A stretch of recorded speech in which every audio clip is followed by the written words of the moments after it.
A paz do Senhor para os irmãos.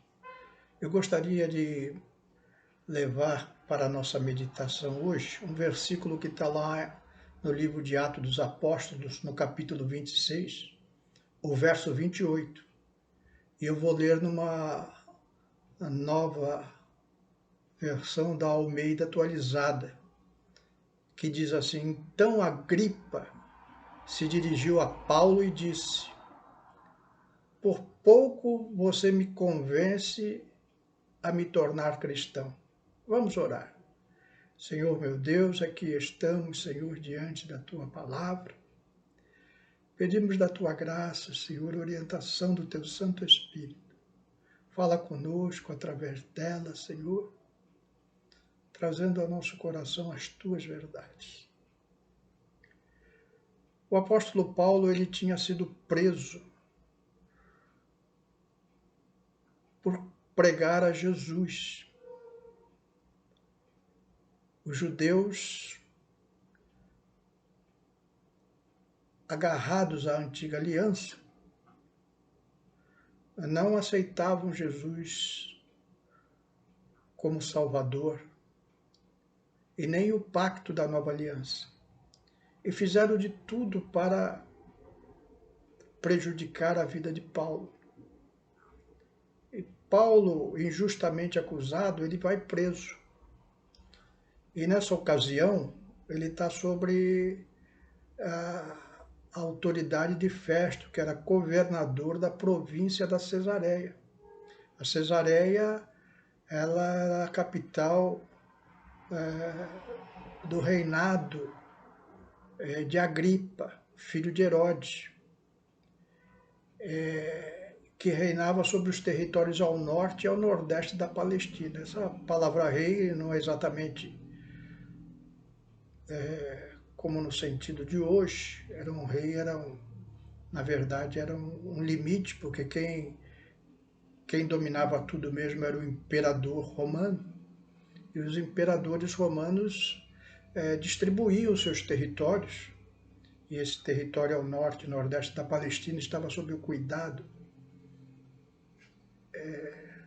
sob o domínio, melhor dizendo, do Império Romano, e o imperador romano entregou esses territórios a Agripa. E Agripa chegou a Cesareia e Festo levou o caso de Paulo a Agripa, que se interessou, porque Agripa acreditava nos profetas do Antigo Testamento, e ele chama Paulo à sua presença, e ali Paulo faz um sermão em sua defesa, um sermão brilhante, iniciando o discurso sobre ele estar mesmo em algemas, tendo a oportunidade de falar a tão grandes autoridades, cumprindo-se, diga-se passagem, o que Jesus tinha profetizado a Paulo, que ele iria estar diante dos grandes deste mundo pregando o Evangelho. E Paulo começa o seu sermão falando da sua própria conversão, como era perseguidor dos cristãos, como teve um encontro com Jesus, e vai fazendo a sua pregação não só no intuito de se defender, mas também no intuito de tocar no coração de Agripa para que ele se convertesse. Em determinado ponto, Agripa se manifesta, ele fala: olha, por pouco você me convence de me tornar cristão. Você pregou tão bem, tão convincente, que eu quase me torno cristão. E a nossa meditação nesta oportunidade vai ser sobre isso, os quase cristãos. Quais são as características desses quase cristãos hoje em dia? Eles, pode-se dizer que frequenta igreja, quase sempre esporadicamente. Não tem uma disciplina, não tem uma periodicidade, mas de vez em quando ele aparece em nossas igrejas. Ele aprecia os nossos cultos, fala o que gostaram da nossa pregação. Alguns, às vezes, até dizimam.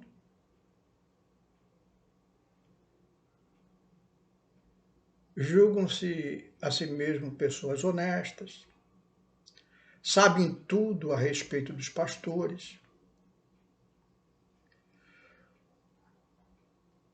E isso confunde a igreja. Já nos tempos de Jesus acontecia isso.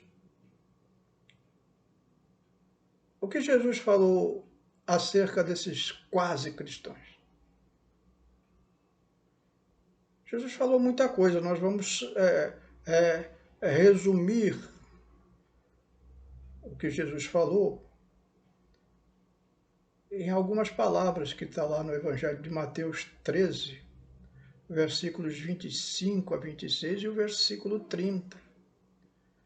Jesus tinha contado uma parábola para os discípulos e depois os discípulos pedem a explicação desta parábola e Jesus explica. Verso 25 diz: Mas dormindo os homens, vem o seu inimigo. O inimigo aqui é a figura do diabo. E semeou o joio no meio do trigo. E retirou-se. E quando a erva cresceu e frutificou, apareceu também o joio. O que Jesus fala a respeito? Olha, deixa crescer ambos juntos, até a ceifa. Por ocasião da ceifa, direi aos ceifeiros: colhei primeiro o joio, atai-o em molhos para queimar, mas o trigo ajuntai-o no meu celeiro. Trazendo isso para uma linguagem mais atual, Jesus está dizendo, olha, é muito difícil, às vezes, distinguir o que é trigo, o que é joio. Porque as características desses quase cristãos muitas vezes se confundem com cristãos verdadeiros, principalmente nos tempos que estamos vivendo hoje, em que a igreja se tornou doutrinariamente muito aberta a esse tipo de pessoas que são aceitas no nosso meio e ali às vezes permanecem. Mas Jesus falou, olha, deixa, por enquanto deixa. Por quê? Porque um dia vai vir um julgamento. Deus há de julgar os vivos e os mortos desta terra. Jesus falou, deixa ambos crescerem juntos. Porque um dia vai haver essa separação e esse joio vai ser separado do trigo e vai ser queimado. O julgamento severo da parte de Deus. E o trigo permanecerá eternamente junto ao Senhor. Agora, você pode estar se perguntando, o que implica ser cristão? Quem é o verdadeiro cristão? E outra vez nós vamos recorrer à pessoa de Jesus. Um homem rico apareceu diante de Jesus, querendo herdar a vida eterna. E nós podemos ler lá no Evangelho de Mateus, capítulo 22, os versículos 37 a 39. E Jesus disse-lhe: amarás o Senhor teu Deus de todo o teu coração e de toda a tua alma e de todo o teu pensamento. Este é o primeiro e grande mandamento. E segundo semelhante a este, amarás o teu próximo como a ti mesmo. Ser cristão implica colocar Deus acima de todas as coisas. E é isso que eu tenho que perguntar a mim mesmo. É isso que você tem que perguntar a si mesmo. Você está colocando Deus acima de todas as coisas? Estamos realmente entregando a nossa vida a Deus? E tudo o que fazemos tem colocado Deus em primeiro lugar?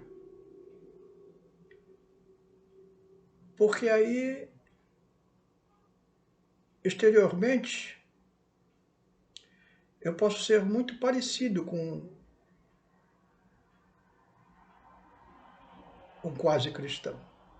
Vou à igreja regularmente, dizimo, louvo a Deus, faço boas obras. Mas tem uma diferença. Quando o mundo me convida, eu recuso. Quando o diabo me tenta, eu resisto. Por quê? Porque eu coloquei Deus em primeiro lugar. Ama ao próximo como a mim mesmo. Isso não significa ser bonzinho. Isso significa não desejar nada de ruim ao próximo. Querer viver, se possível, em harmonia com todas as pessoas. Se possível. Com fé, com perseverança, coração cheio de esperança, aguardando a volta de nosso Senhor Jesus Cristo. Que Deus abençoe as suas vidas.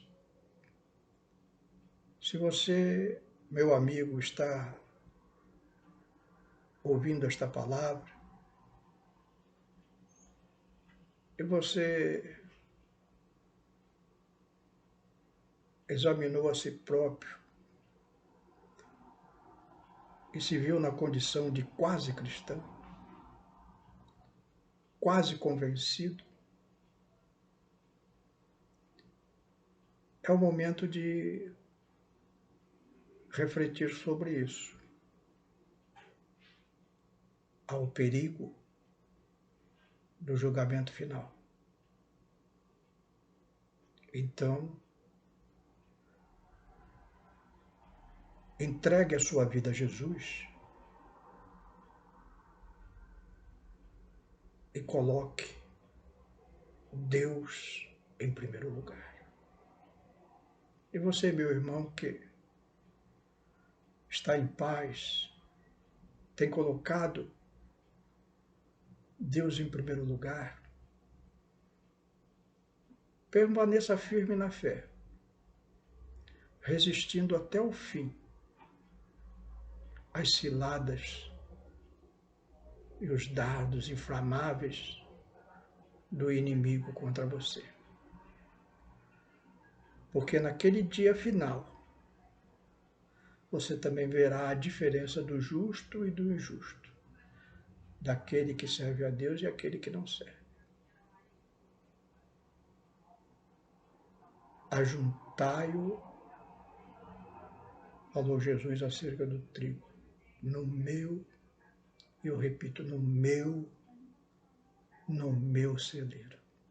Que essa seja a morada final de todos aqueles que amam a Deus. Que Deus abençoe. Vamos orar. Senhor meu Deus, aqui diante de Ti, colocamos essas questões, Senhor, da dificuldade de ter uma vida sincera em Ti. Toca no coração daquele, Senhor, que está com a vida só de aparência, gosta das coisas de Deus, mas como Agripa, o inimigo tem colocado pedras no caminho e ele está resistindo. Toca nesse momento, que esta vida possa ter o coração quebrantado, Senhor, e te aceitar como Salvador. A tua igreja, Senhor, que tanto te ama, que tanto te busca, que tanto faz a tua vontade, te abençoa, Senhor, guarda, protege, livra, Senhor, fortalece. É o que te pedimos em nome de Jesus. Amém.